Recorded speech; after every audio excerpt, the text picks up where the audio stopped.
Yes, Talal. Thank you. Talal Hashir Arabiya.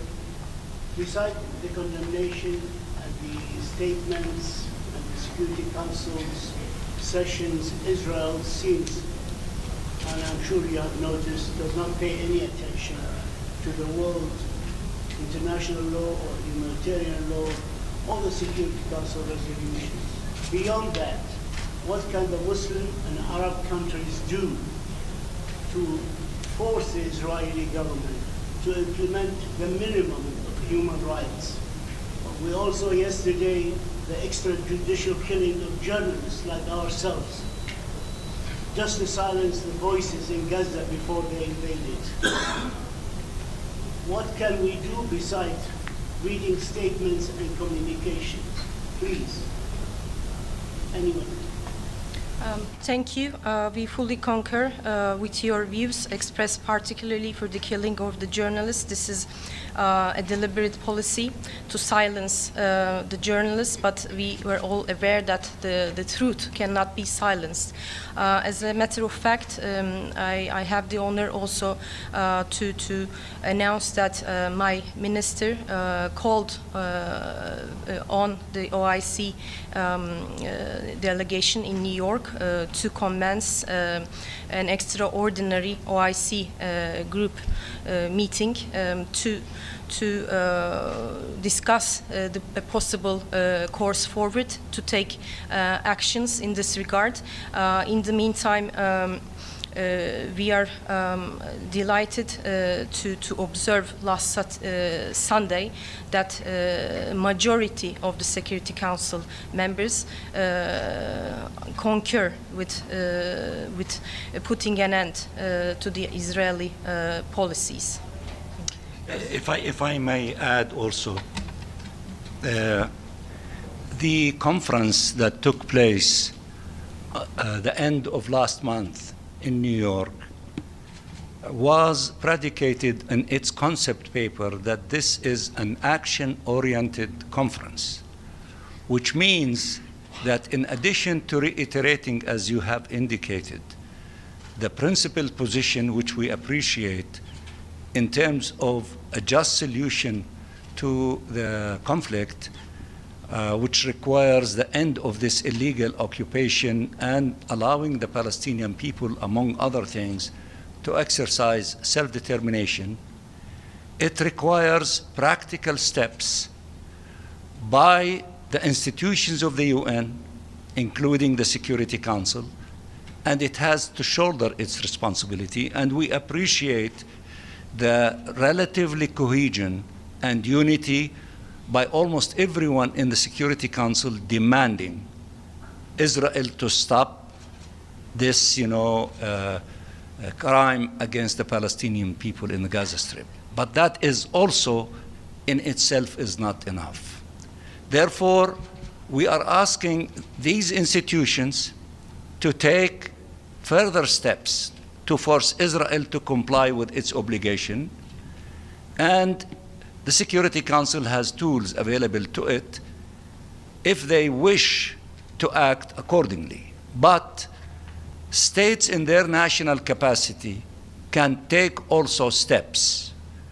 I will give few examples of steps that have been taking place, not only from Europe, although Europe is important because it has an extensive relationship with Israel, such as the European Union is seriously considering maybe suspending, if not the agreement on trade with Israel, but certain parts of it, and it has other tools available to it, so they are seriously considering that. A number of countries, including Spain and others, decided, to suspend military, export, import with Israel. That is also very important. Germany took a step, maybe it's a modest, but it's a very important, step by indicating that they will not send weapons to Israel to be used to kill the Palestinian children.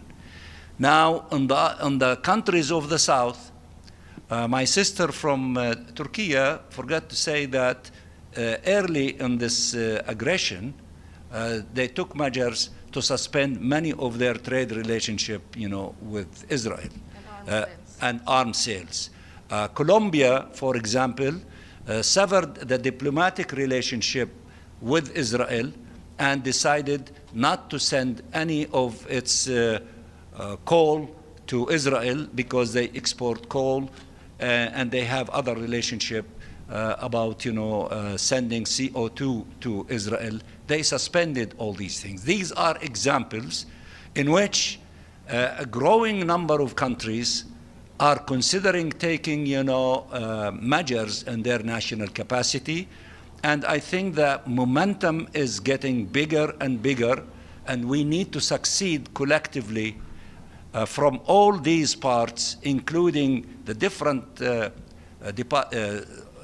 components of the United Nations, until we force Israel to comply with its obligation under the Charter of the UN, and also the legal systems of the United Nations, whether the ICJ, the ICC.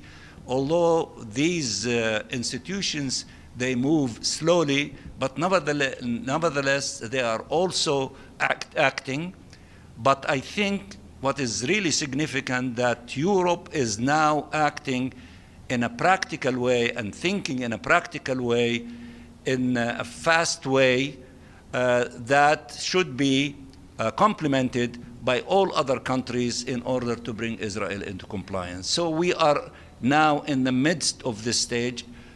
We hope that we can succeed in not allowing them to execute the plan that they declared, but this requires more efforts, more pressure, more mobilization, and this is a step, maybe a modest step in this direction. We have to stay the course, and it is your duty, because you referred to Palestinian journalists that were assassinated by Israel in Gaza yesterday, which we condemn that in the strongest terms, and we hope that the international legal system would go after those who have committed these crimes so that they face the punishment that they deserve. But we need to intensify all of our efforts. We urge you to keep pressuring everyone. You need to send large delegations of journalists to go to the Gaza Strip to see with your own eyes the reality of our people and the crimes committed by Israel, and to report back on it. We ask the Security Council to go and visit and to see with their own eyes the reality there. They are the independent parties. We do not trust the reporting of the Israeli occupying authorities about the reality in the Gaza Strip and the lie that there is no starvation. Everyone saying is starvation. We lost more than 200 people. About half of them are children because of starvation, and more might lose their lives because of lack of food, medicine, and water. We have to intensify the pressure until the Israeli occupying authorities to stop these criminal policies and actions and to reverse this. Abdul Hamid. Thank you, Ambassador. I have a question on the journalist issue. Maybe Ambassador Hassim and Ambassador Tariq can answer that. Why not put pressure on to call for a special meeting of the Security Council on the protection of journalists? And why not also pressure to create the post of a special envoy on the protection of journalists? Thank you. He addressed these two. Thank you, Brother Siam. I would put it more broadly. I think as Ambassador Riyad Mansour was explaining, Israel's continued and persistent, blatant violations of international law and its total disregard for UN Security Council and General Assembly resolutions on the question of Palestine, and the impunity that it has enjoyed so far, are being increasingly questioned by the international community. And I think you have seen the international conference on the two-state solution and the question of Palestine. The will of the international community was clearly expressed. And the thing, as Ambassador Riyad Mansour was saying, now it has to be the whole of system approach and response to this. The General Assembly has pronounced its position. It's now the big responsibility of the Security Council to also undertake and shoulder its responsibility. So you have heard the meeting that took place on Sunday. It was almost unanimous, the call that the Security Council must act.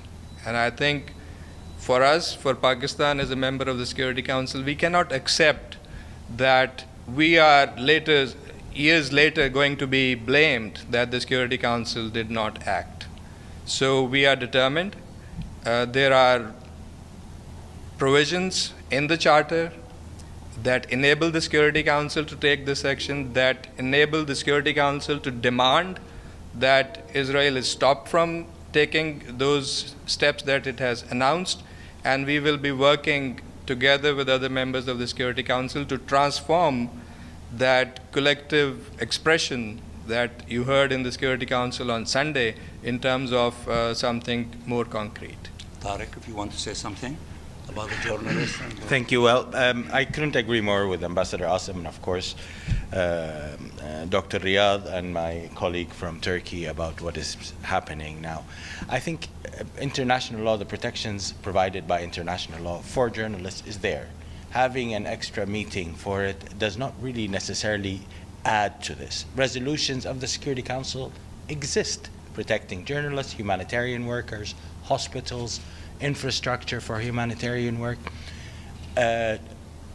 Resolution 2417 on using starvation and hunger as an act of aggression is there. Everything exists. It's about implementing it. It's about holding Israel to account. It's about the impunity that has persisted for 80 years now. There comes a time when this needs to be stopped, and the time is now. We have reached a point where the world's conscience has awoken. It is also your duty. I know many of you have been raising this issue in the press and in your organizations, but it's also the duty of you. Your colleagues are being murdered in cold blood in front of your eyes, in front of the whole world. It is you that need to keep this issue in the media, in the consciousness of the world. So everybody has a responsibility here, including member states, including the Security Council, of course, but also the media, international organizations, NGOs. Everybody has a responsibility, and we need to live up to that responsibility. Yes. Ambassador Mansour, Javier Otaku from EFE Spanish News Service. You have mentioned practical steps. You have given some examples of Western countries, Muslim countries. What about Arab countries? What about those who still maintain relations with Israel?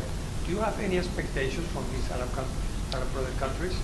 You see that we do have expectations from everyone. We do not exclude anyone. We respect the sovereign right of each state to act according to their calculations, but I am confident that the Arab and Muslim countries will step up to the plate. There are huge things before us, including, the support to the return of the national authority to assume its responsibility in Gaza. We reject the Israeli occupation. We demand its withdrawal, and we have an alternative solution, which is the outcome document and annex of the international conference, which was led by Saudi Arabia and France. And from the Arab countries and the Muslim countries, Saudi Arabia speaks on behalf of everyone. And as we see things unfolding, don't be surprised to see more steps to take place, including when the international conference for the reconstruction of Gaza, which requires tens of billions of dollars, to see more of concrete things to be brought to the table from many countries, including the Arab countries that they have financial capabilities. If you want to ask in Arabic a question. Can I answer in English? In English, so everybody okay. can answer. So as after these meetings you mentioned, and as Islamic and Arab groups what's your next step within the UN to put more pressure on the specifically the permanent members in the Security Council to act urgently? We are continuing with our consultations with all members of the Security Council, including the President, of course. And we are observing, and that's not only our observation, but the observation of our friends in the Security Council, that there is emerging cohesion and unity and outrage of what is really happening, and they are exerting tremendous amount of pressure in order to stop the killing, stop the military operations, to have a ceasefire, permanent ceasefire, to force allowing humanitarian assistance to take place. We are closely observing the groupings in Europe in which they are making not only statements, but they are taking steps.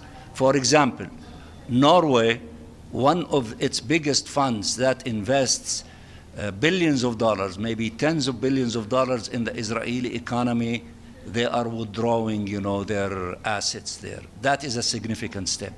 Countries like the UK, Italy, Canada, Australia, New Zealand, deciding, threatening Israel. If you do not stop this aggression, if you do not reverse your position on the plan, things will take place. Australia announced yesterday that it is going to recognize the state of Palestine. I refer to Germany. I am referring to the discussion inside the 27 European countries composing the European Union on trade, on many relationships with Israel, and they are seriously considering taking steps. Of course, I know that the Arab countries and the OIC, in the declaration that they issued, they made a lot of statements, and they can take additional steps. I am sure that they are considering these steps, but everybody is calculating very cautiously because they do not want to strengthen the relationship between one country that is so powerful, that is really giving the protection to Israel. I guess everyone is trying to sort of find ways to separate the relationship between these two parties, because that one big country is capable to exert pressure on them. That is the experience of Qatar and Egypt as mediators with this other country in order to find ways to have ceasefire. So everybody we are not interested, as I think my colleague said, to have more resolutions in which we have many, including Resolution 2735. We want its implementation. But we need to find ways to convince one party to come closer to the global consensus that enough is enough. The solution is not wars. We have another option. We have an alternative option.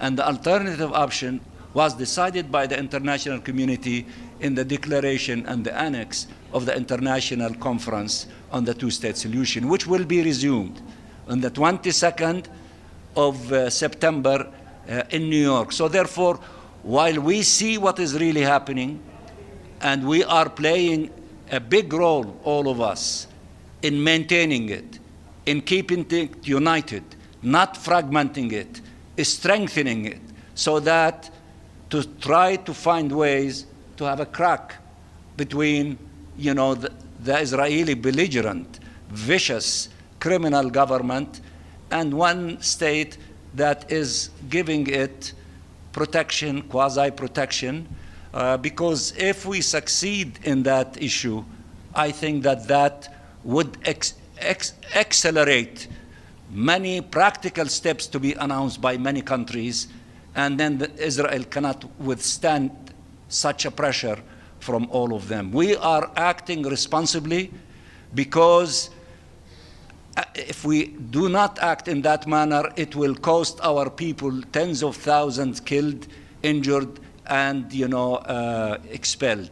Now, somebody might say tens of thousands of people of our people have been killed. That is true, but now there is nothing that we can do about those who were killed, but we can do a lot about saving the lives of those who are still alive, and it is our responsibility to do everything possible in order to save their lives. I think we have enough, but we will keep you informed. Okay, I cannot say no to you. Tfaddali. One question. During the high-level conference on the two-state solution, France and Saudi Arabia asked all countries to sign the declaration going to their mission. I would like to know if you have any count on that and what can we expect for the General Assembly. Thank you. You're asking the wrong person. You have to ask France and Saudi Arabia. But in my speech in the Security Council Sunday, and we say it in front of everyone, we urge everyone, those who have not sent messages to France and to Saudi Arabia, declaring that they are joining and approving the declaration and the annex, to do so. I think that by September, we hope that we will be having more than 100 additional countries than the maybe 30 or 40 that have signed this declaration so far. We need to make that the blueprint of the global consensus of the international community on the alternative plan. It is not our destiny. It is not the destiny of the Palestinian people to have an eternal conflict with Israel and to keep losing thousands of our children and women and our people on the hand of this war machine by Israel. It is our duty to convince everyone that there is another alternative, the alternative of immediate ceasefire. As we see the millions, the hundreds of millions in all capitals are saying they want to save the lives of the Palestinian people, ceasefire now, that's their cry. And the leaders who are not yet convinced of that message should listen to everyone. We should stop the fighting, we should stop the killing of the Palestinian people, and then get to the business of ending this illegal occupation and allow the Palestinian people to enjoy freedom and dignity in their own independent state with East Jerusalem as its capital. It's not easy, it is difficult, but that is the correct path, that is the moral path, that is the legal path, and we need everyone to contribute in their own way, including journalists. As my brother, Tariq said, as you tell us what we are doing, and that is a legitimate question you ask us, we are also telling you, tell the story of the Palestinian people. Tell about the crimes in which more than 270 journalists were killed trying to tell the story of our people in the Gaza Strip.